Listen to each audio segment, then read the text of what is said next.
Good morning. Today is the September 13, 2025, and it is the news in yesterday about America. Charlie Kirk assassination raised fears of surging political violence. Even before the assassination of Charlie Kirk, an influential right-wing activist, there were signs of a looming political crisis, rising polarization, and the coercion of public discourse left little room for shared understanding.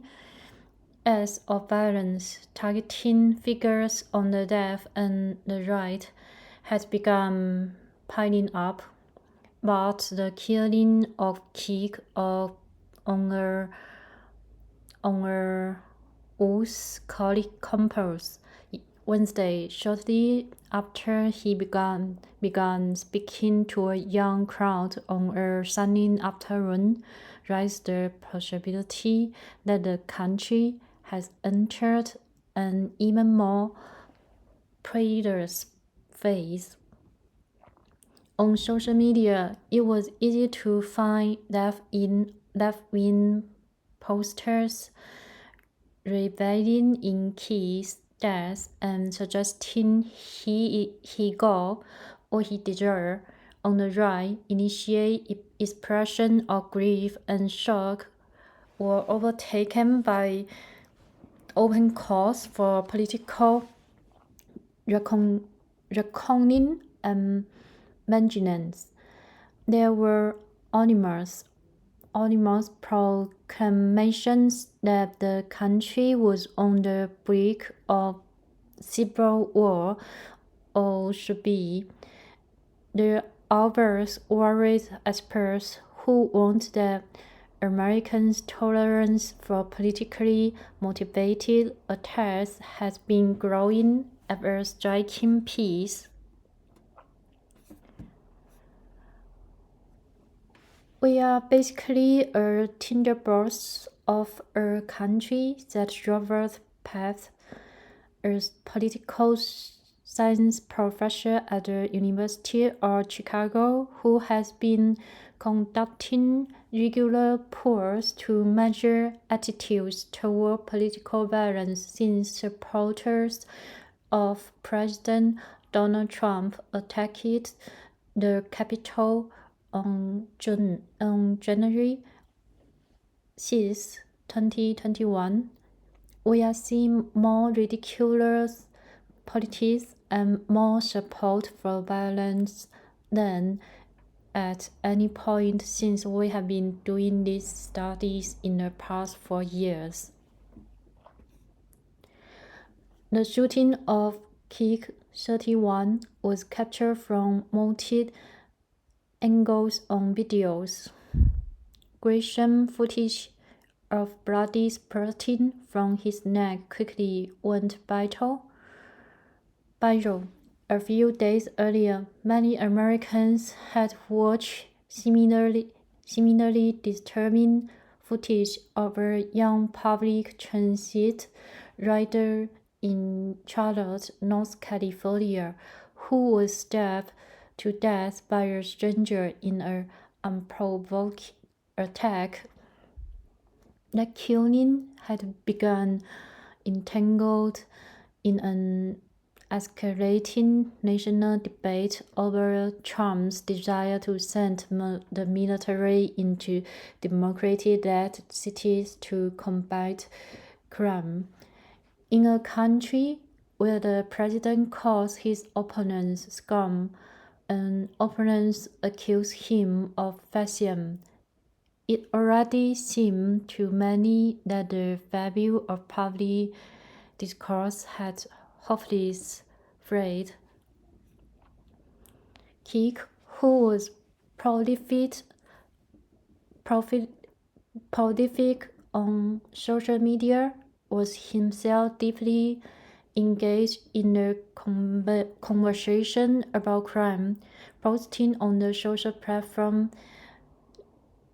Twitter just hours before he was shot that it was 100% necessary to politicize the Charlotte murder. I think that you have a cultural civil war underway. Nat Gingrich, the Republican former House Speaker, said in an interview on Wednesday afternoon.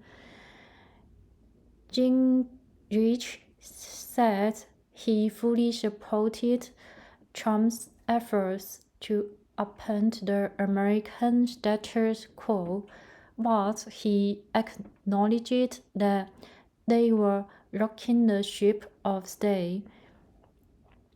You have very profound difference about the very basic of life, he said, referring to partisan divisions, and the country has not figured out how to sort it all out yet. We felt like we were under enormous pressures from the Obama-Biden cycle. The left feels like it's under tremendous pressure from the Trump cycle, and we don't know how this is going to play out. Among those studying the public appetite for political violence, a fast-growing discipline in American academia, the move on Wednesday was grim.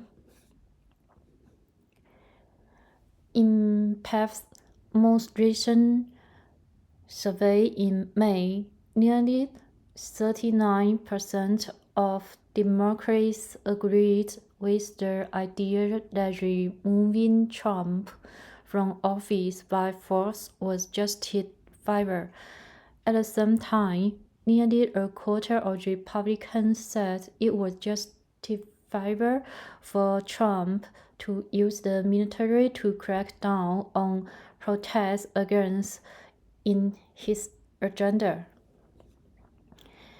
Green Whitemuth, a physician and the director of the Violence Prevention Research Program at University of California, Davis, argued that a spiraling cycle of violence is not a foregone conclusion.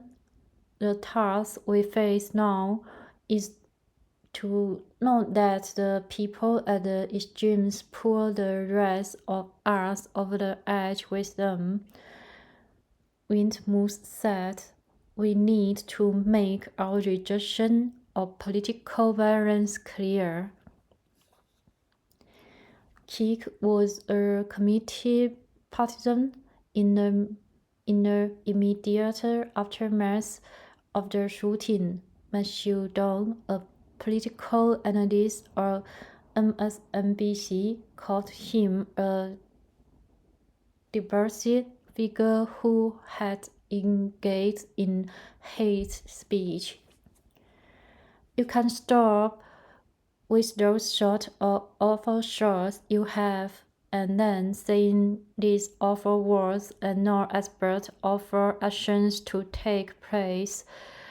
Don't set on the air, and that's the unfortunate environment we are in.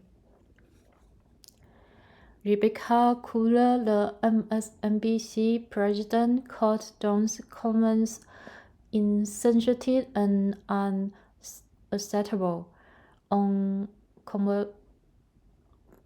conservative for Fox News, Jules Waters, the popular prime-time TV personality, spoke passionately about the attack and the need to somehow strike back. We are sick, we are sad, we are angry, and we are resolute, and we are going to avenge Charlie's death in a way Charlie would want it to be avenged, he said Wednesday. Waters listed a number of threatening or violent acts perpetrated in recent years by the people on the left. The armed men arrested in 2022 who wanted to kill Supreme Court Justice Brett Kavanaugh. The shooting of two Israeli ambassadors sign in Washington in May, the vandalizing of Tesla to protest Trump's sometimes ally Elon Musk, the 2017 shooting of Republican Steve Scalise RLA. Whether we want to accept it or not, they are at war with us, Waters said, and what are we going to do about it? How much political violence are we going to tolerate? Federal and local authorities have not yet identified a suspect in a shooting, yet far-right activists Laura Loomer, with no evidence, called it a professional hit.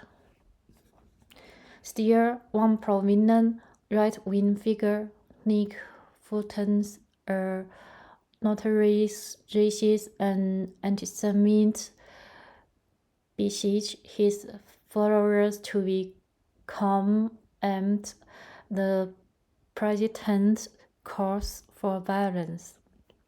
The violence and hatred has to stop, he wrote. Our country needs grace now more than ever. Ross Breinstein, an associate professor of sociology at Johns Hopkins University, who studied political violence and polarization, said she was concerned that the staying of someone she described as a pivotal figure on the American right could mobilize groups that have been writing for just such a catalyst. The right, she said, has well-organized and trained groups, including military organizations, that are basically waiting for a moment to be called into action in defense of what they view as the notion. She added, all it will take is the slight hint from the political leaders, including the president, but also anyone else, that this is the moment that they are needed. Though Trump has engaged in the most incendiary rhetoric of any president in recent memory, his initial reaction to the news was restrained. He ordered flags across the country lowered to half-star until Sunday. On Truth Social, he praised Kirk as legendary and offered his sympathy to his wife and family.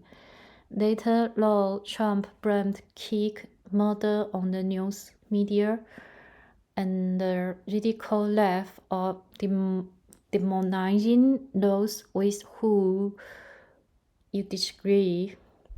For years, those on the radical left have compared wonderful Americans like Charlie to Nazis and the world's worst mass murderers and criminals. Trump said, this kind of rhetoric is directly responsible for the terrorism that we are seeing in our country today, and it must stop right now. Thanks for today's listening. I hope you have a good day. See you.